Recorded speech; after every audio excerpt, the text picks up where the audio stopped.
Nesse segundo vídeo, nós vamos tratar de mais 4 versículos que têm a construção gramatical em grego parecida com ou idêntica de Tito 2,13 e 2 Pedro 1. O texto é de Filipenses 1,2, 1 Tessalonicenses 3,11, 2 Tessalonicenses 1,1 e também Filemon 1,3. Ok? Então vamos lá. Então, o primeiro de cima que nós temos aqui, né, nós temos Harizim kai erehen a apó teu patros emon kai Kyrio Iesu Christo. Tá? A leitura deve ser mais ou menos isso mesmo, ok, pessoal? Então, como que nós temos isso traduzido para o português? Né? O apó que você está vendo aqui, ele já pressupõe, né, ele já deduz da parte de, né?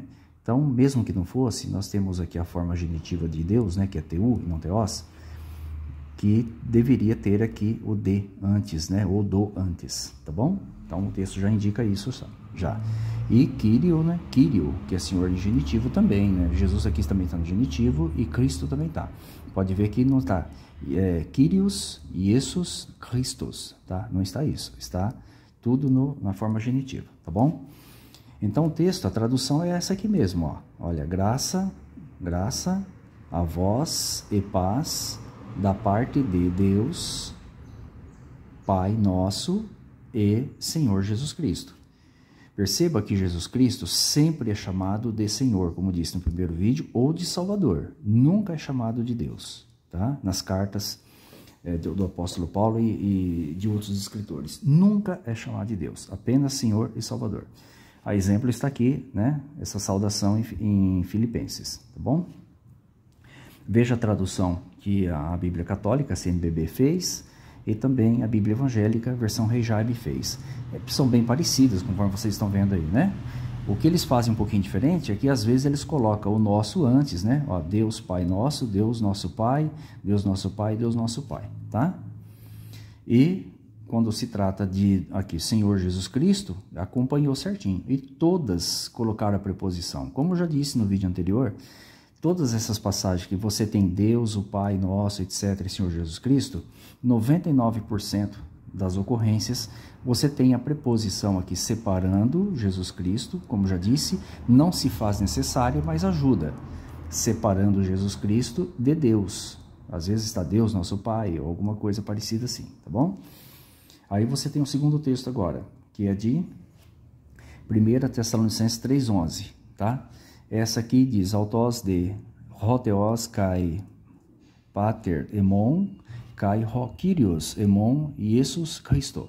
Perceba que Jesus Cristo aqui, Jesus Cristo, está escrito de uma forma diferente desse de cima aqui, ó. Então aqui está no nominativo que a gente fala, tá?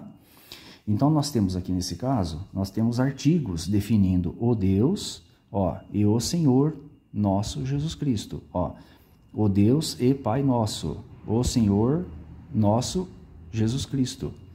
E aí aqui embaixo você tem como que as traduções fizeram, né?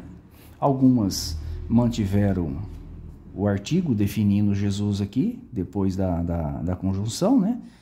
A tradução Novo Mundo eu coloquei aqui também, ela colocou, mas outras não colocaram, tá?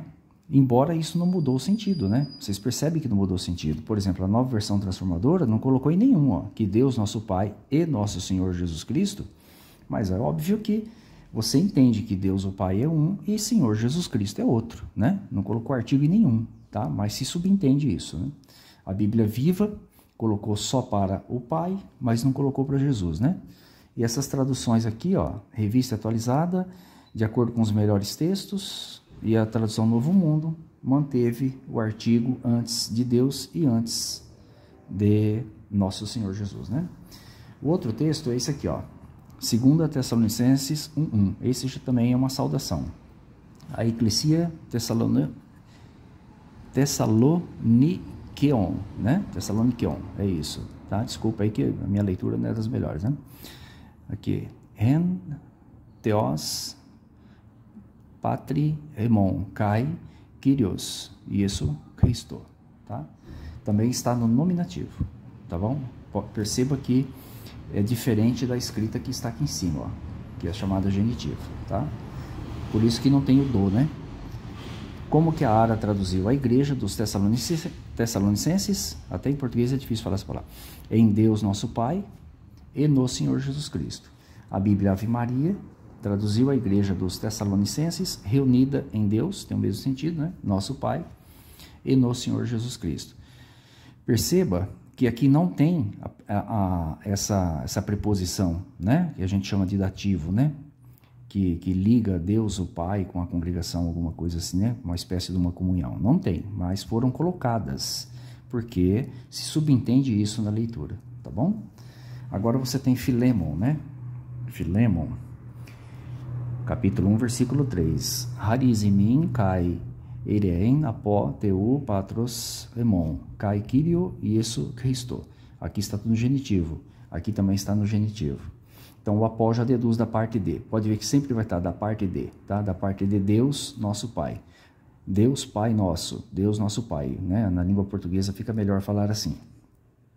Nenhuma delas tem a preposição antes de Senhor, né? Que é Kyrio. Não tem a preposição no texto grego.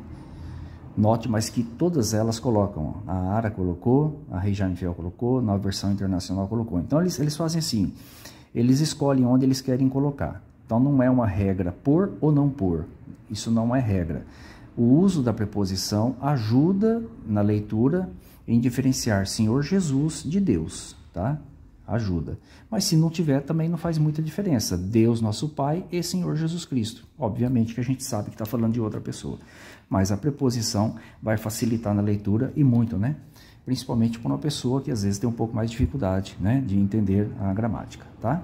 Então esse aqui, que nós fizemos agora, está na segunda folha que nós fizemos, né? Analisamos aqui mais 4 textos que têm uma construção gramatical muito parecida ou idêntica a de Tito 2,13 e 2 Pedro 1,1, tá? E vocês vão perceberem como que quando chega lá, as traduções evangélicas, elas foram realmente tendenciosas. Já já a gente vai chegar nela. Tenho certeza que vocês vão gostar dessa análise que a gente está fazendo aqui. Fiquem todos com as bênçãos de Jeová. Um forte abraço a todos.